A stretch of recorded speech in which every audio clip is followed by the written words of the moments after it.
Hello friends, તો અમે આવી ગયા છીએ ક્યાં? માનવ મંદિર મીન્સ કે ઇંગોરાળા અને ધારીની વચ્ચે, નહીં સોરી, ઇંગોરાળા અને વીરપુરની વચ્ચે ધારી રોડ છે, બરાબર. તો ત્યાં ટૂંકમાં એક આશ્રમ એવું છે કે જ્યાં ટૂંકમાં મેન્ટલી માણસો ડિસ્ટર્બન્સ, આઈ મીન કે મેન્ટલ પર્સન હોય છે, બરાબર. તો ઘણા બધા છે. તો બાપુ એક મસ્ત મજાનું સેવાનું કામ કરે છે. હજી આ જો ડેવલપિંગ થાય છે. હું અંદર તમને દેખાડીશ કે ટૂંકમાં પર્સન કેવા છે, મેન્ટલી ડિસ્ટર્બ જે માણસો છે એ કઈ ટાઈપના છે. કોઈ પાગલ માણસ હોય તો એક દિવસ પણ સાચવી ન કહે.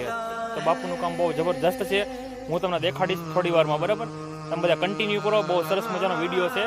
આ કોઈ આપણે ટૂંકમાં પ્રમોશન માટે નથી, પણ જો સેવાકીય એક કામ સારું છે તો એ માટે આપણે બનાવેલો છે. બાપુ, તમારું નામ શું?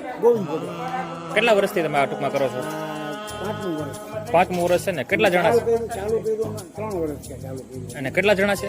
24 જણા. જોરદાર સેવાનું કામ કરો છો. આપણે ગુજરાતી લોકો દાન ને પુણ્યમાં બહુ જ માનતા હોઈએ છીએ. તો આવી જ રીતે એક આશ્રમ આવેલું છે તમને વાત કરી પ્રમાણે, તો જ્યાં ટૂંકમાં માનસિક રીતે પોતાનું સંતુલન ખોઈ બેઠેલા માણસો જે છે એ લોકોને આપણે ત્યાં જઈએ, વિઝિટ કરીએ અને એને જમાડીએ, જેથી કરીને બાપુ છે એને એક હિંમત મળે, સપોર્ટ મળે, જેથી કરીને આવા જે કોઈ પણ માનસિક માણસો છે એ લોકોને જમવાનું મળે. ગઢિયા ગામના વતની એવા પરમાર પરિવાર તરફથી વિનુભાઈ, રમેશભાઈ, રસિકભાઈ, કાંતિભાઈ, દાદા લક્ષ્મણભાઈ, આ પરિવાર તરફથી માનસિક વિકલાંગોને ભાદરવી 11ના દિવસે જમાડીને પુણ્યનું કામ મેળવ્યું છે.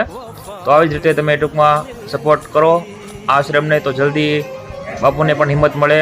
તો વિડીયો વધારે શેર કરો, જેથી કરીને બધાને આઈડિયા આવે કે આવી રીતે સેવાનું કામ પણ એક આપણા નજીકમાં જ થાય છે, બરાબર. બીજું કાંઈ નહીં, બસ એટલું જ કહેવું છે મારે.